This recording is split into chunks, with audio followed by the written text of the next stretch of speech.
Hi welcome to Telugu journalist channel. నా పేరు విష్ణుకుమార్, నేను సీనియర్ జర్నలిస్ట్ని. పవర్ చేతిలోకి రాగానే మనుషులు మారిపోతారా? నిన్నటి ఆవేశాలు ఇవాల్టి ఆదేశాలుగా మారిపోతాయా?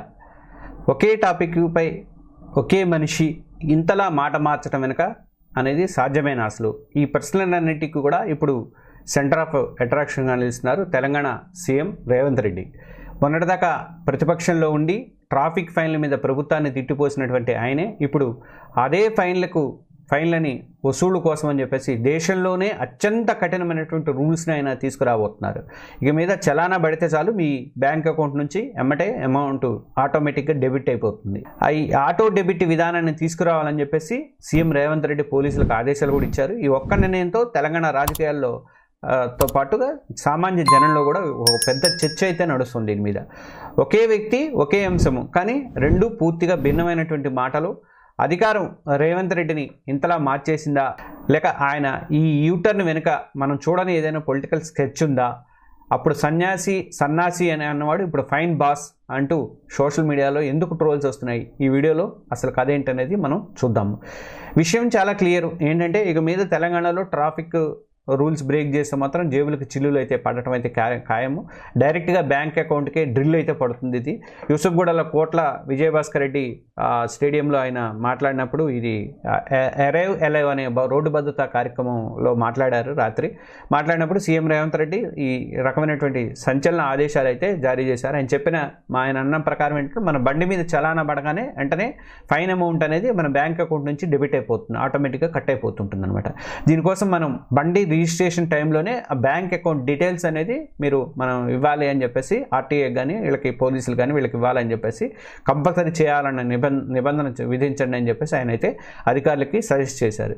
ఫాస్ట్రాగ్ సిస్టంలో టోల్ డబ్బులు ఎట్లా కట్ అవుతున్నాయో సేమ్ అట్లానే అదే టెక్నాలజీని ట్రాఫిక్ ఫైన్ల కోసం కూడా వాడాలనేది ప్రభుత్వం యొక్క ప్లాన్ అనమాట. నిన్న రేవంత్ రెడ్డి కోట్ల విజయభాస్కర్ రెడ్డి స్టేడియంలో ఏమన్నారనేది ఒక్కసారి చూద్దాం, చూడండి ఒకసారి. తప్పని పరిస్థితిలో ఎవరి మీదైనా చలానా వేస్తే ఒక్క పైసా తగ్గించకండి. మూడవది, వాళ్ళ బ్యాంక్ అకౌంట్స్తోని డైరెక్ట్గా డిపార్ట్మెంట్కి సింక్రనైజ్ చేయండి. ఎప్పుడు చాలానా పడితే ఆటోమేటిక్గా వాళ్ళ అకౌంట్లోకి వెళ్ళి డిడక్ట్ అయ్యి పోయే విధంగా ఈరోజు బండి రిజిస్ట్రేషన్కి వచ్చినప్పుడే ఆ బండి యజమాని యొక్క ఖాతాను మీరు తీసుకోండి. బ్యాంక్ అకౌంట్ను అటాచ్ చేయండి. ఏ బండి అయితే స్పీడింగ్ చేస్తుందో, ఏ బండి అయితే సిగ్నల్ జంప్ చేస్తుందో, ఏ బండికి అయితే చలానా పడుతుందో ఆటోమేటిక్గా ఆ యజమాని అకౌంట్లో నుంచి నగదులు బదిలీ అయ్యే విధంగా మీరు ఈరోజు టెక్నాలజీని వాడుకోండి. బ్యాంకులను కూడా సమన్వయం చేసుకోండి. ట్రాఫిక్ రూల్స్ పై సీఎం రేవంత్ రెడ్డి కఠిన నిర్ణయం వెనక ప్రభుత్వం చెప్తున్నటువంటి కారణాలు ఏంటి అంటే అవి కూడా అంతే స్ట్రాంగ్ ఉన్నాయి. దేశంలో ప్రతి గంటకు కూడా 55 ప్రమాదాలు జరుగుతున్నాయి. ప్రతి గంటకి 20 మంది, అంటే ప్రతి నిమిషానికి కూడా ఒకళ్ళు చనిపోతున్నారు, రోడ్డు ప్రమాదాల్లో చనిపోతున్నారు అని చెప్పేసి సీఎం అయితే ఆవేదన వ్యక్తం చేశారు. ఈ యాక్సిడెంట్ల వల్ల దేశ జీడిపి ఏకంగా 3-5% నష్టం వాటిల్లుతుందని చెప్పి అంచనాలు ఉన్నాయి. తెలంగాణలోనేమో డ్రగ్స్, సైబర్ క్రైమ్ కంటే కూడా రోడ్డు ప్రమాదాలే పెద్ద భూతంగా మారాయని చెప్పేసి ఆయన అయితే అన్నారు. 2023లో తెలంగాణలో 22,903 రోడ్డు ప్రమాదాలు జరిగితే, రోడ్డు యాక్సిడెంట్ జరిగితే 7,660 మంది ప్రాణాలు కోల్పోయారు. లెక్కలు చెప్తున్నాయి. ఇది ఎంత దారుణంగా ఉందో పరిస్థితి అర్థమవుతుంది. మైనర్ డ్రైవింగ్, ముఖ్యంగా మైనర్ డ్రైవింగ్ కానీ తాగి నడపడం వల్ల కానీ ఎక్కువ ప్రమాదాలు అయితే జరుగుతున్నాయి. వీటిని ఆపాలంటే మాత్రం ఇలాంటి కఠినమైన చట్టాలు కానీ శిక్షలు కానీ కావాలి అని చెప్పేసి ప్రభుత్వం అయితే వాదిస్తోంది. అంతేకాదు ఇక మీద ట్రాఫిక్ చలానాలపై ₹1 కూడా డిస్కౌంట్ ఇవ్వదు. ప్రతిసారి డిసెంబర్లో రాగానే, జనవరి రాగానే ఇక మొత్తం డిస్కౌంట్ అని చెప్పి చేస్తూ ఉంటారు. ఆ డిస్కౌంట్ కూడా ఇవ్వద్దు ఇక నుంచి అని చెప్పేసి సీఎం రేవంత్ రెడ్డి అయితే తేల్చి చెప్పారు. అది కూడా వాస్తవం అసలు, ఎందుకంటే డిస్కౌంట్ ఎందుకు ఇవ్వాలి, అసలు వాడు చేసిందే పొరపాటు. అయితే ప్రభుత్వ వాదనలో నిజం అనేది లేకపోలేదు. రోడ్డు భద్రత అనేది చాలా చాలా ముఖ్యమైనటువంటి విషయం. ప్రాణాలు కాపాడటానికి ఇలాంటి కఠినమైన రూల్స్ అనేది అవసరం. ఆ సినిమాలను ఏదో చెప్తారు కదా, మహేష్ బాబు ముఖ్యమంత్రి అయితే అసలు ఎట్లా పడితే అట్లా పోతుంటే అసలు 10,000, 20,000, 5,000 ఏదో బాగా ఫైన్లు వేస్తాడు.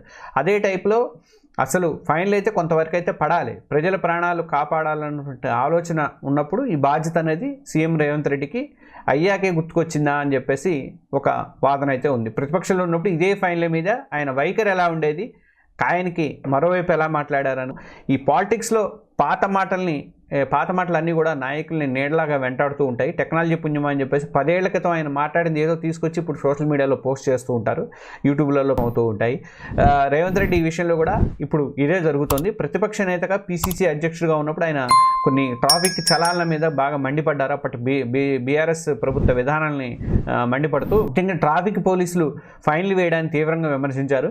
ఆయన ప్రభుత్వ జరిమానాల నుంచి జనం డబ్బులు గుంజుకుంటుంది అని చెప్పి గట్టిగా వ్యతిరేకించారు. అప్పట్లో ఆయన ఏమన్నారు అనేది ఒకసారి వేస్తాను చూడండి. ఒకసారి డ్రంక్ డ్రైవ్ అని పిల్లలు ఇవ్వడానికి తెలియక తాగితే నోట్లో పుల్ల పెట్టి ఊదిచ్చి వాని బండి గుంజుకొని వాని పోలీస్ స్టేషన్ లో పెట్టి వాని ఈపులు వలగొట్టి వాని దగ్గర 5,000 వసూలు చేస్తున్న సన్నాసి చట్టం నీకోటి పేదోళ్ళకి ఇంకొక చట్టమా అని నేను అడుగుతున్నా. బ్యాంక్ అకౌంట్ ను అటాచ్ చేయండి. ఏ బండి అయితే స్పీడింగ్ చేస్తుందో, ఏ బండి అయితే సిగ్నల్ జంప్ చేస్తుందో, ఏ బండికి అయితే చలానా పడుతుందో ఆటోమేటిక్ గా ఆ యజమాని అకౌంట్ లో నుంచి నగదులు బదిలీ అయ్యే విధంగా మీరు ఈరోజు టెక్నాలజీని వాడుకోండి. ఇక్కడ ఏమన్నానంటే మందు తాగి బండి నడిపితే చలాన్ లేస్తావా సన్నాసి అంటూ అప్పటి ప్రభుత్వాన్ని ఉద్దేశించి రేవంత్ రెడ్డి ఘాటుగా వ్యాఖ్యానించారు.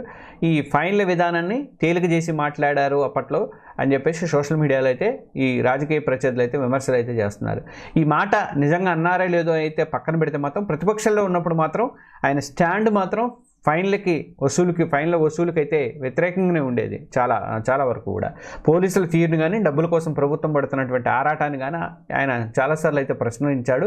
అధిక ఫైన్లతో సామాన్యులు కానీ మధ్యతరగతి వర్గాలను కానీ వేధించడం కరెక్ట్ కాదని చెప్పేసి ఈ ప్రభుత్వాలు చాతకానితనం అని చెప్పేసి రేవంత్ రెడ్డి విమర్శలు చేసిన సందర్భాలు అయితే అప్పట్లో ఉన్నాయి. అయితే ఇప్పుడు రేవంత్ రెడ్డి మరి సామాన్యుడి వైపు నిలబడి ప్రభుత్వ తీరును ప్రశ్నించే లీడర్గా రేవంత్ రెడ్డి అప్పట్లో మంచి పేరు వచ్చింది. ఫైన్ల భారం మీద గొంతెత్తినటువంటి ఆయనే ఇప్పుడు ఏకంగా బ్యాంక్ అకౌంట్ నుంచే డబ్బులు కట్ చేసేంత కఠినమైనటువంటి విధాన నిర్ణయాన్ని ఎందుకు తీసుకున్నారు, దీన్ని ఏమనాలి అని చెప్పేసి అని అంటున్నారు. ఈ సీఎం రేవంత్ రెడ్డి తీసుకున్నటువంటి ఈ యూటర్ను మనం 2 యాంగిల్స్లో చూడవచ్చు. ఒకటేంటంటే పరిపాలన అవసరము, రెండోది పొలిటికల్ యాంగిల్. ముందుగా ఏంటంటే అడ్మినిస్ట్రేటివ్ పాయింట్ ఆఫ్ వ్యూలో చూస్తే ప్రతిపక్షంలో ఉండి విమర్శించడం అనేది చాలా ఈజీ.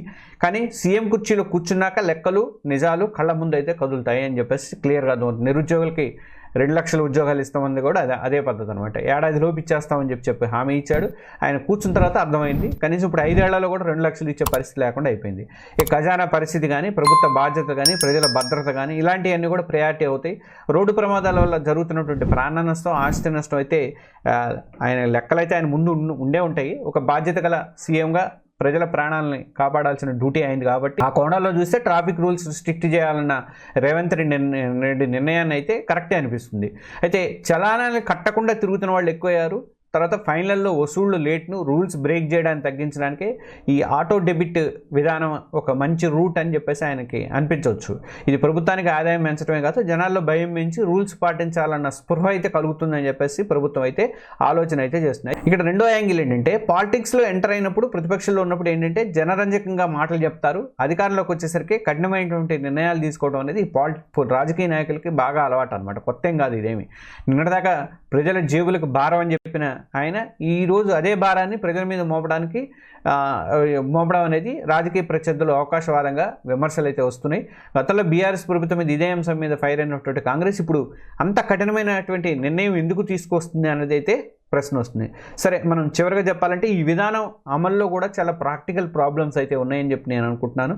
బండి రిజిస్ట్రేషన్ తర్వాత బ్యాంక్ అకౌంట్ లింక్ చేయడం అనేది చాలా టెక్నికల్గా కూడా చాలా పెద్ద ప్రాసెస్ ఉంటుంది. ఆర్టీఏ కానీ, పోలీస్ కానీ, బ్యాంకింగ్ సిస్టమ్ మధ్య ఒక ఫుల్ కోఆర్డినేషన్ అయితే కంపల్సరీగా ఉండాలి. పొరపాటున తప్పుడు చలాన్లో పడితే పరిస్థితి ఏంటి అనేది దాన్ని సరిదిద్దుకునేటువంటి ప్రాసెస్ కూడా ఇందులో ఉండాలి. ముఖ్యంగా పేద మధ్యతరగతి ప్రజలు, ఈ రోజువారీ కూలీలు కానీ, డెలివరీ బాయ్స్ లాంటి వాళ్ళు ఏంటంటే ఈ విధానం వాళ్ళ మీద చాలా ఎఫెక్ట్ చూపించే అవకాశాలు ఉన్నాయి. ఒక్క చలాన్తో వాళ్ళ నెల బడ్జెట్ మొత్తం కూడా తలకిందులయ్యే ప్రమాదం ఉంటుంది. ముఖ్యంగా ఈ డెలివరీ బాయ్స్ అయితే ఎట్లా పడితే అట్లా పోతుంటారు. 10 నిమిషాలు డెలివరీ పెట్టి వాళ్ళ ప్రాణాలకి గొంతు మీద కత్తులు పెట్టారు. వాళ్ళు ఎట్ట పడితే అట్లా వెళ్తే కంపల్సరీగా వాళ్ళు ట్రాఫిక్ ఉల్లంఘనల మీద వాళ్ళకి వచ్చే జీతం కన్నా కూడా ఇదే ఎక్కువ అవుతుంది అనమాట. ఇక డిజిటల్ నాలెడ్జ్ కానీ, బ్యాంకింగ్ సేవలు కానీ సరిగ్గా లేని పల్లెటూరు జనం పరిస్థితి ఏంటనేది కూడా తెలుస్తుంది.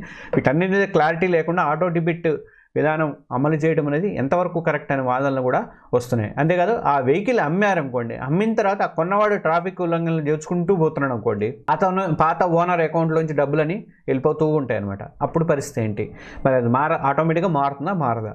గతంలో రేవంత్ రెడ్డి కాన్వాయ్కే ట్రాఫిక్ రూల్స్ బ్రేక్ చేసినందుకు బోల్డ్ అని చలానాలు ఉన్నాయని చెప్పేసి అప్పట్లో వార్తలు వచ్చినాయి. మరి ముందు లీడర్స్ ఈ పాటించి ఆ తర్వాత జనాలకి నీతులు చెప్పాలనే విమర్శ కూడా ఉంది. సార్, రోడ్డు భద్రత, ప్రజల ప్రాణాలు కాపాడాలి అన్న లక్ష్యాన్ని అయితే ఎవరు తప్పుపట్టట్లేదు ఇక్కడ. దానికోసం కఠినమైనటువంటి రూల్స్ కంపల్సరీ తీసుకురావాల్సిందే. అయితే ఆ రూల్స్ వెంచుకున్నటువంటి దారి అనేది కొంచెం చూడాలి. సామాన్యుడి మీద ప్రభావం చూపించే అవకాశాలు ఉండటంతో దీని మీద సీరియస్ డిస్కషన్ అయితే రాష్ట్రంలో నడుస్తుంది. మరి రేవంత్ రెడ్డి నిర్ణయాన్ని మీరు సపోర్ట్ చేస్తారా? రోడ్డు భద్రత కోసం ఇంత కఠినమైనటువంటి నిర్ణయం తీసుకురావాలని చెప్పేసి మీరు అనుకుంటున్నారా? ప్రజలపై మోపుతున్నటువంటి భారం అని చెప్పేసి మీరు అనుకుంటున్నారు? మీ అభిప్రాయాన్ని కింద కామెంట్స్ రూపంలో తెలపండి. ఇలాంటి మంచి అనాలిసిస్ ఇస్తున్నటువంటి మన తెలుగు జర్నలిస్ట్ ఛానల్ని ప్రతి ఒక్కరు కూడా సబ్స్క్రైబ్ చేసుకోండి. జై హింద్. Thank you.